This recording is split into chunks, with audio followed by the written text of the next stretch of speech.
Hello mga ka-graphics, Graphics Tutorial PH nga po pala. Sa video kong ito ay tuturo ko po sa inyo ang gamit ni Marquee Tool. So, kung paano po mag-insert ng image sa frame gamit ang Marquee Tool. Okay po. So, simulan na po natin. Sana po mag-subscribe at mag-like po kayo sa aking channel. Maraming salamat po. So, ang gagawin po natin po para katulad po nito, na-insert po natin yung design mismo sa frame niya.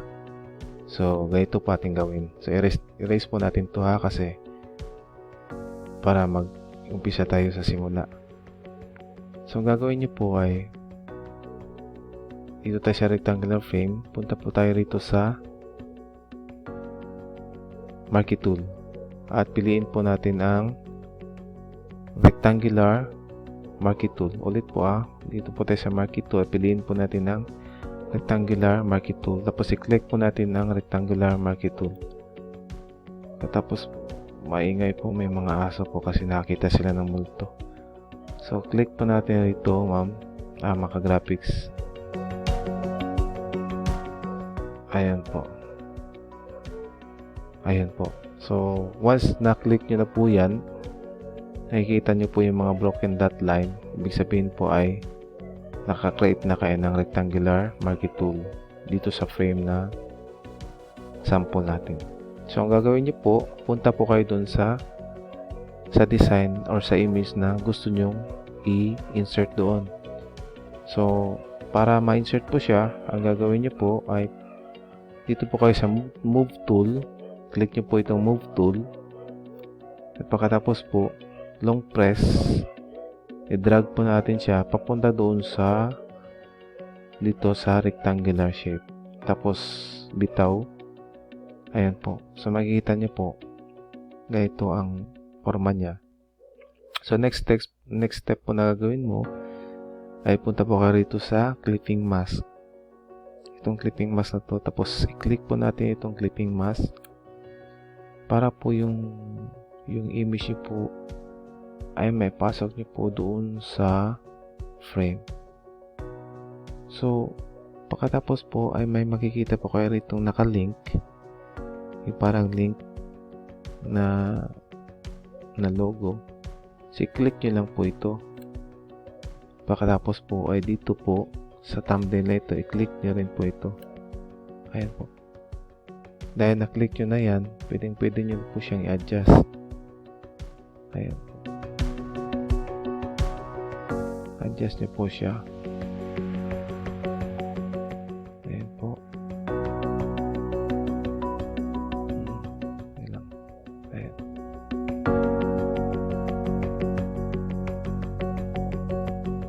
Ayan po, naipasok naman natin yung image doon sa loob ng frame.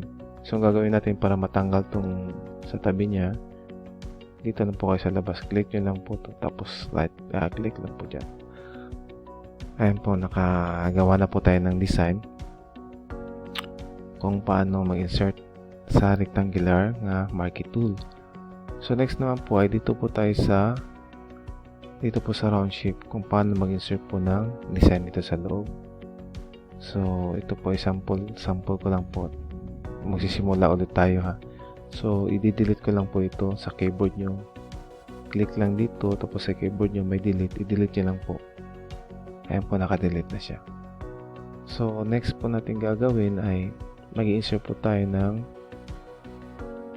ng image dito sa loob ng elliptical or round shape na frame.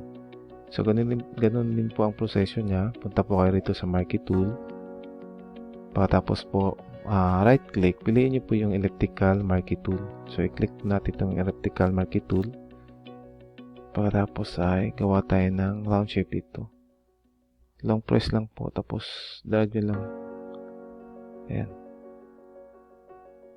Disclaimer guys, ganito lang talaga ako magawa. Depende rin sa inyo kung paano nyo po ito gawin. Iyon sa paraan na hindi kayo mahirapan. Ayan, pagkatapos po i-move ko siya dito sa frame mismo. So ayan po, nakakreate na ako ng elliptical Marquee, no? So, next step po natin gagawin ay punta po tayo doon sa design. Ay, sorry po. Select po natin. Sa design na gusto nyo pong i-apply doon sa elliptical marquee po. So, gagawin po natin is press po natin itong move tool. Pagkatapos po, punta tayo rito. Tapos, long press, drag po natin papunta doon sa round frame. Ayan po. Pagdating po rito, release mo lang. Ayun. So, ito na po ang forma niya. Pagkatapos po, punta lang po kayo ulit dito sa clipping mask. Tapos, i-click nyo lang po yung clipping mask. Ayan po. So, ganun pa rin po ang proseso, no? Pag may nakikita tayo rito na link, parang link, click nyo lang din po yan. Ayan. Tapos, dito naman po sa pinakauna na thumbnail, click nyo rin po. Pagkatapos po, pwede nyo na po siyang i-adjust according sa gusto nyo po na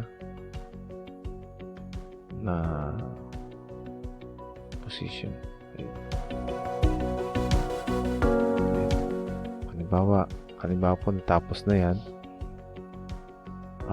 dito po kayo sa move tool ulit, click nyo lang po itong move tool, pagkatapos dito sa labas, click nyo po. Ayan. So, nawala na po yung transform control sa labas. So, napakaganda po. Napakaganda po ng image na na-insert po natin. Gamit lamang po ng rectangular at elliptical marquee tool. Kung kayo po ay nagdi-design po ng mga living room na may mga frame, tapos gusto niyo pong lagyan ng mga design,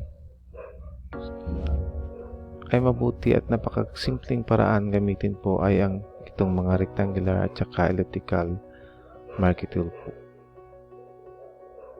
So, ang susunod po natin gawin kung paano maglagay ng kulay sa kay rectangular at elliptical marquee tool. Halimbawa, ito po, erase po natin to. Erase po natin yan. So, halimbawa, gusto niyo pong maglagay ng kulay. Ito, kukulayan niyo po to. Try po natin itong si elliptical marquee tool. So, ang gagawin, di galing tayo kay elliptical marquee tool, na right click lang po. Tapos dito ulit tayo elliptical marquee tool. Tapos i-click lang po ulit. Tapos gawa po tayo ng bilog po dito sa frame na ito. Susubukan natin kulayan mga graphics. Tapos i-move natin dyan. So, ang gagawin natin para makulayan siya, click po natin itong may kulay na dito po sa baba. Okay po. Click po natin na pagkatapos po ay may mga colors po na po kayong makikita. Depende po kung anong kulay ang inyong gusto. Pwede blue, pwede green. Halimbawa green, click natin dyan. Tapos i-okay lang. So, ang gagawin nyo po ay Alt. Pindutin nyo lang po yung Alt sa inyong keyboard. Alt, Alt po. Pagkatapos ay delete. O niulit ko po. Alt, Alt, long press, tapos delete. Ayan po. So, kita nyo po may kulay nga lumabas sa inyong elliptical frame. Di ba? Napakaganda. Pero depende sa kulay niyang gusto nyo po. Di ba? So, dito naman po tayo sa rectangular frame. Ganun pa yung proseso po. So, halimbawa, gusto nyo i-erase natin to ha. So, punta tayo rito sa move tool. Click natin dito. Pagkatapos delete. Ayun. Umiiyak ng anak ko. So, ganun pa rin po. Umiiyak ng anak ko. Gawa tayo ng rectangular. Dito po. Pagkatapos po ay pili po tayo ng kulay na gusto natin. Halimbawa, gusto natin ng yellow. I-okay lang po natin yung yellow. Ganun pa rin po. Press nyo po yung Alt, tsaka delete. Alt, tsaka delete. Ayan po, nagkaroon na po ng kulay ang ating frame. So, para po matanggal yung dotted line niya po, dito na po kayo sa select. Tapos click deselect. Ayan. Ganun din po dito sa rectangular frame. Para matanggal po yung dotted line niya, dito po kayo sa select, pagkatapos deselect. Ayan po, mayroon na po siyang kulay. Diba? Napakaganda po talaga. So, nasa sa inyo na po kung anong mga shape ang gusto nyo lagyan ng kulay. Sa basic example po natin ay rectangle lang talaga at round frame ang ating na example. So, ako nga po ay nagagandahan din. Napakaganda ng mga kulay po na pwede nating malagay. Maliban po sa mga image, pwede po mga kulay. Ganun po. So, hanggang dito na lang po ang aking tutorial at sana po ay mayroon po kayong natutunan kahit konti lang po. At tayo po ay nakatulong sa inyo sa pagiging isang graphic designer. Maraming salamat po.